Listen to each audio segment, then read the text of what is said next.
let's get into our news of the week, which, speaking of sponsors, is brought to you by Eagle Mortgage.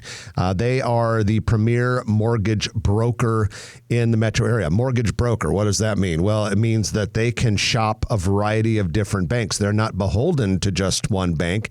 And so that opens up a lot of options for you, the borrower, the customer of Eagle Mortgage. We highly recommend them, and it doesn't matter whether you're going to go conventional loan, FHA, VA, they handle all of that. Been in the business for about 30 years and just very customer focused. Give it a try if you're thinking about dipping your toe in the home buying pool over the next few months, and a lot of you are.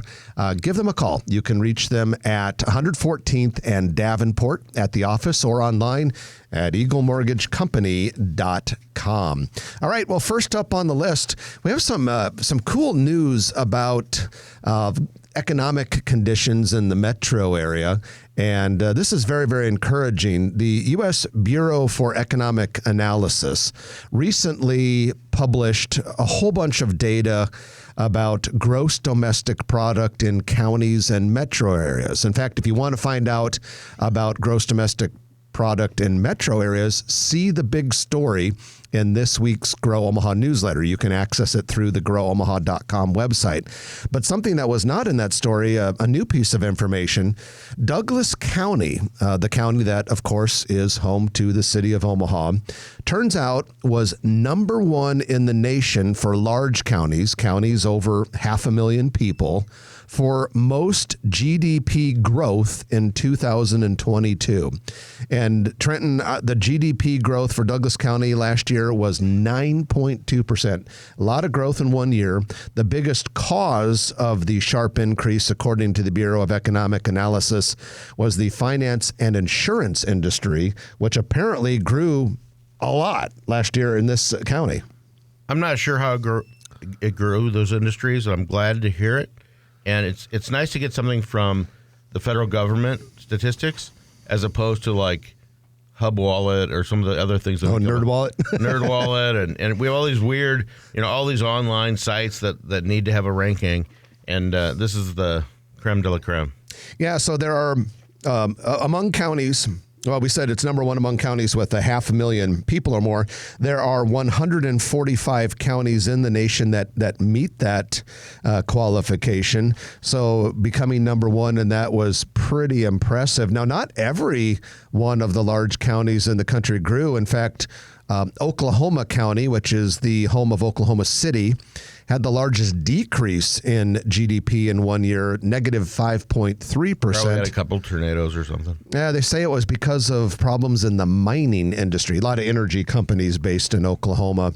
So of the top 500 counties, or of the 145 counties that are above 500,000, 129 of them saw GDP increases, 16 saw decreases, and one was unchanged. Now, this is a little piece of trivia related to Nebraska and the topic we're discussing. You might find this interesting.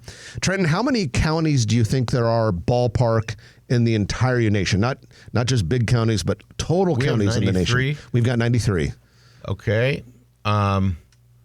Okay, this is radio. Got to say it quick. I'll say 4,897. Not bad. It's 3,114, and honestly, I would have guessed more than 3,000 myself. But so let's call it 3,100. And the biggest GDP, total amount of goods and services produced in any single county, was $790 billion. And that was in Los Angeles County. But Nebraskans will find this interesting. Number 3,114, the county with the least GDP output in 2022 was in what state? Nebraska. Want to guess what county it is? Cherry. No, Arthur County, which is not terribly far from Cherry. So Arthur County, Nebraska produced a grand total of $11.4 million. So let's go on to some of the other news of the week. Oakview Mall has new ownership, Trenton. Kind of. And yeah, that's a good point because one of the owners essentially bought out the other, or at least so it appears. But a lot of people keep asking about this, is there a future for Oakview and that sort of thing? And this person said in a KETV story, the owner, his name is Felix Resnick, and he said he plans to add new entertainment concepts and children's entertainment to the mall. I hope he knows what he's doing because I personally do not envy him. I wouldn't want to own it, but maybe this Resnick has great ideas. My understanding is that he and his team converged on Omaha. They had a nefarious partner out of New York who is notorious for having a lot of malls that they just kind of milk them, thinking that they're gonna flip them or they're gonna do something else. I don't know what it doesn't seem like a winning strategy, but 4D Properties, which is Felix Resnick from Florida, he's got an aggressive leasing team from Lund Company. Holly Jones is leading that team, good friend of ours, and he's got his hands full. He got rid of his partner. He's worried about his reputation, it sounds like, and it's a great location, but you've got the part that he owns is about 534,000 feet, but he doesn't own 3 of the big boxes. So to tear that thing down would probably be $5 million or a lot more.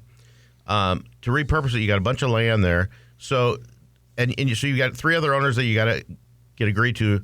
All indications are that Dillard's will move to the Westroads. It's not official yet, but it's sounding like there's a chance. Everyone tells us that, and I would bet on it, but who knows? We'll see. And then let's see if JCPenney holds out. And I think it's in better hands than it was 2 weeks ago, but it still has its challenges just because of the structure, the product type. To turn it inside out or to make an enclosed mall popular these days is a difficult challenge. Yeah, my guess would be if Dillard's does indeed move to the Westroads, which sounds like there's a good chance, I personally would be quite surprised if JCPenney stayed open there. But who knows? You never know, and maybe this new owner, this new complete owner, has some amazing plans. You get unsolicited ideas from our listenership and people, and I was on a couple TV stations and on KFAB with Gary Sotomayor in the morning when news was talking about this thing was on the market, and people, they have no concept of scale, and I appreciate people sending me these things, but they show apartments and then they buildings over the ring road, and so it has a lot of potential, but it takes really deep pockets. It's not, unless they change some laws, it's not, you can't get tax increment financing, TIF. There's not a lot of incentives over there, except you're buying probably $150-200 million structure that has been around for a while for maybe $10 million or whatever they sell it for, if they sell it. No. Sometimes the fantastical renderings that Omaha listeners send us for future developments in Omaha remind me a little bit of some futuristic city from Star Wars or Star Trek or something like that. But keep them coming. We appreciate it. We do thoroughly enjoy them. The state of Nebraska has signed a $500,000 no-bid contract. This actually occurred back in August with Omaha-based Philanthropic Trust to determine the feasibility of raising in excess of $900 million in private money to build the 4,000-acre sandpit lake that has been talked about along the Platte River, most likely west of Gretna. And so we'll keep an eye on this. We know that lake, which as has been lightly proposed so far, would be about maybe 7 miles long, would be a big economic boost and a big benefit to the metro area, but a big cost as well. It'll probably have more traction than Lake Nebraska by flooding Ashland and turning it into Atlantis or something.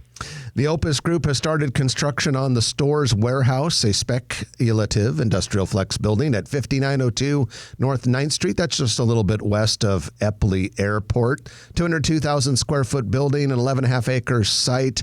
Construction is underway. Why do they call it the Stores Warehouse? Because it's named after the historic Stores Brewery, which operated not terribly far from there. R&R Realty has broken ground on a 286,000 square foot warehouse building at 156th and Schramm Road in Papillion. This is just southwest of the Google data center in that area. It's actually called R&R Commerce Park South. Trenton, that entire area is blowing up with industrial buildings. And they got more land to build more. Coming more on the way. And that is your news of the week, which is brought to you by Eagle Mortgage, eaglemortgagecompany.com. If you like this video, be sure to hit those like and subscribe buttons. And remember, Grow Omaha is not just media. This is a mission. We are trying to build up Omaha and make it an even better place. We can only do that with your help. Share this video with your friends, neighbors, and family.